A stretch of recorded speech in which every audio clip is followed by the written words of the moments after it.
Dillon Danis was involved in two separate brawls on Friday, prompting a flood of reactions from the combat community, including one from social media influencer and professional boxer Jake Paul. What irritates Jake Paul enough to leave that response? Will Dillon face KSI in their fight? And if so, who do you think will come out on top? Let's find out. Starting us off, Jake Paul reacts to Dillon Danis Brawls. Nothing worse than a staged run-in. Danis, who hasn't fought professionally in years, disrupted the weigh-ins for the Misfits 003 boxing event in Texas on Friday with two brawls. Not only did the Bellator MMA fighter throw hands and drink at social media star KSI, but Danis was also clocked in the face in the parking lot by combat veteran Anthony Taylor. The combat community was enraged by Danis's antics and provided some hilarious feedback. Paul, usually the first to slam Twitter, held back on Friday. That is, until Problem Child issued an official statement on Saturday, implying that Danis's encounter with KSI was staged. There's nothing worse than a staged run, where coffee is thrown, and then you go outside and get your ass whooped by some real ones, Paul wrote. Paul, who is no stranger to having fun on social media, has been looking good as he tries to expand his professional boxing career. Problem Child is coming off a unanimous decision victory over former UFC champion Anderson Silva in October and could be preparing for a fight with Tommy Fury in 2023. While a matchup between Paul and Danis inside the ring would be intriguing, it is unlikely to happen anytime soon. Instead, fight fans are hoping Danis signs a contract to face KSI. The two already have a track record, and it would be entertaining. Taylor could be a special guest referee. Next, KSI is set to box Dillon Danis this January. Is idiocracy becoming a reality in the world of combat sports? That could be the case, as YouTube sensation KSI has been officially booked in a boxing match against Dillon Danis. The fight will take place on January 14, 2023, at Wembley Arena in London, England, and will be broadcast live on DAZN. We've already had some build-up to this circus after Danis confronted KSI this past weekend, resulting in a skirmish. In addition, shortly after that incident, Anthony Taylor punched Danis in the face, sparking a parking lot brawl between opposing clans. KSI is officially 1-0 Logan Paul, but he knocked out Luis Alcaraz Pineda and Brandon Scott in boxing exhibitions this year. I'm afraid this means that KSI is the more experienced veteran in this scenario and should be the favorite to win, which reminds me to remind you to keep an eye on Bloody Elbow for those KSI versus Dillon Danis betting odds that will be available soon. Danis is a legitimate BJJ black belt, but he is not known for his striking. Even though this will be his professional boxing debut, he has a perfect 2-0 MMA record. Both of those fights were with Bellator, but things got dicey on the feet for him before he got his opponents into his world. Aside from the parking lot brawl, Dillon's last fight was in 2019, so his boxing skills may have improved since then. It's a slight chance, but it's still a chance. Following that, the Bellator fighter had an altercation with Nate Diaz at UFC 281. Dillon Danis and Nate Diaz were seen arguing after the UFC 281 Israel Adesanya versus Alex Pereira event in New York. Adiatar, Conor McGregor's manager, was also present, attempting to stop the fight between Danis and Diaz. Nate Diaz slapped Dillon Danis after exchanging a few heated words, so Attar failed. Dillon Danis later challenged Nate Diaz on social media, but received no legitimate response. He appears to have shifted his focus to KSI. KSI, who hasn't lost a boxing match since making his debut against Logan Paul, will now face the Bellator fighter. Up next, Twitter cooks up hilarious commentary for Dillon Danis Brawls. He hasn't landed a punch since 2019.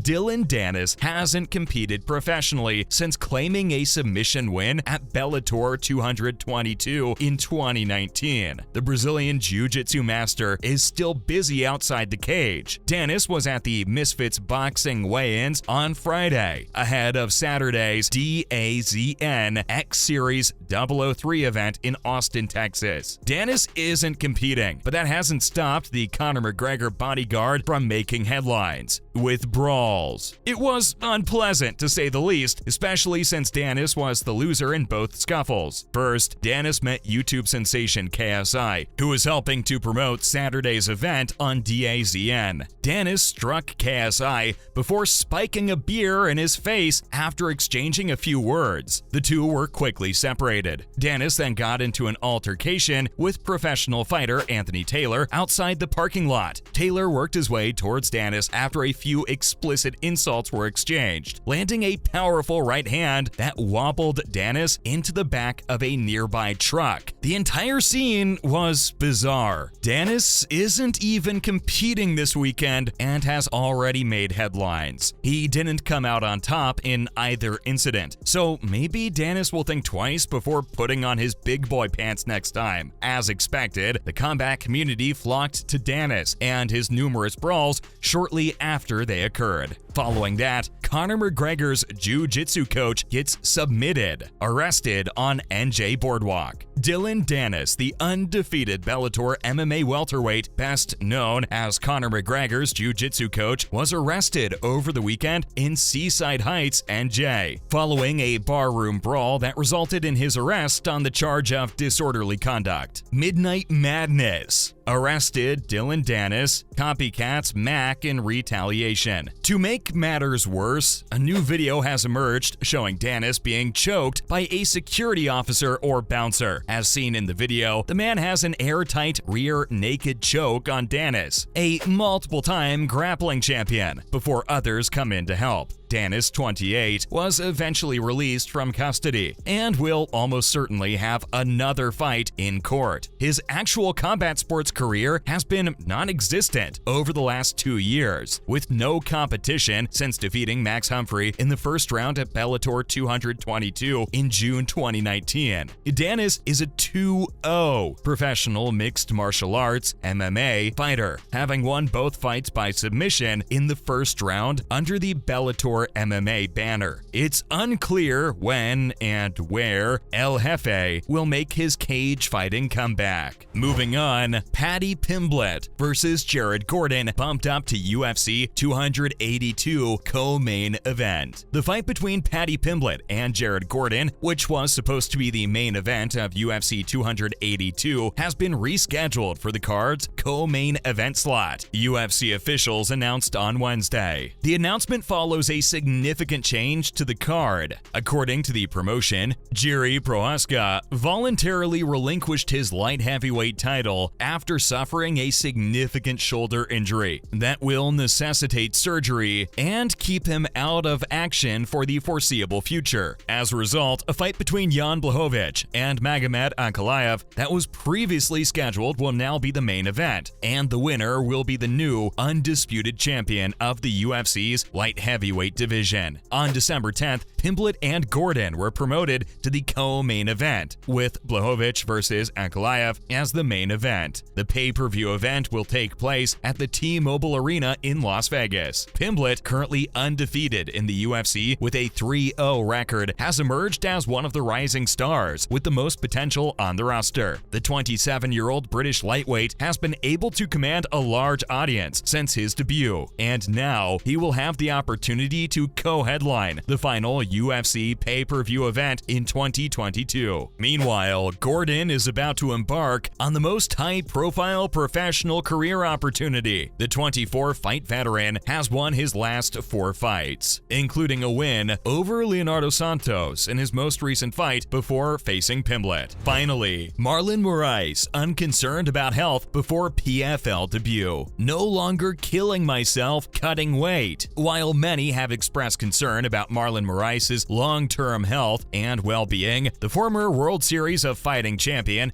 and one-time UFC title challenger believes that moving up a weight class will alleviate those concerns. On Friday, Moraes faces Shimon Moraes in a featherweight bout at the 2022 PFL World Championship event in New York City. Following his 4th straight stoppage loss in a UFC Vegas 50 bout against Song Yadong, Magic ended up brief retirement by signing with the promotion. Maurice is unconcerned about his health despite being defeated in 5 of his 6 appearances. He believes that not losing significant weight will make a significant difference. "No man, I'm not worried about my health," Maurice said on the MMA Hour. "I just think I'm healthier at 145. I'm not killing myself trying to lose weight. I was sucking myself too hard. I was doing things I wasn't even aware of, like going to the sauna every day and losing weight, and I still needed to lose more. It's difficult to determine how many pounds are healthy to lose." Maurice now realizes the extent of the harm done to his body and mind by cutting into the bantamweight limit. According to the 34-year-old, he only has 6 pounds to lose to make featherweight as of Wednesday. He won't need a sauna, jacuzzi, or anything unusual to get there. "I'm just training, thinking about fighting, being smart, and I'm still alive," Maurice explained. What are your thoughts on our video? What about Jake's reaction to Danis? What are your thoughts on it? Please let us know in the comment section down below. Well, that marks the end of today's video. Remember to like and subscribe to get an update on our latest videos.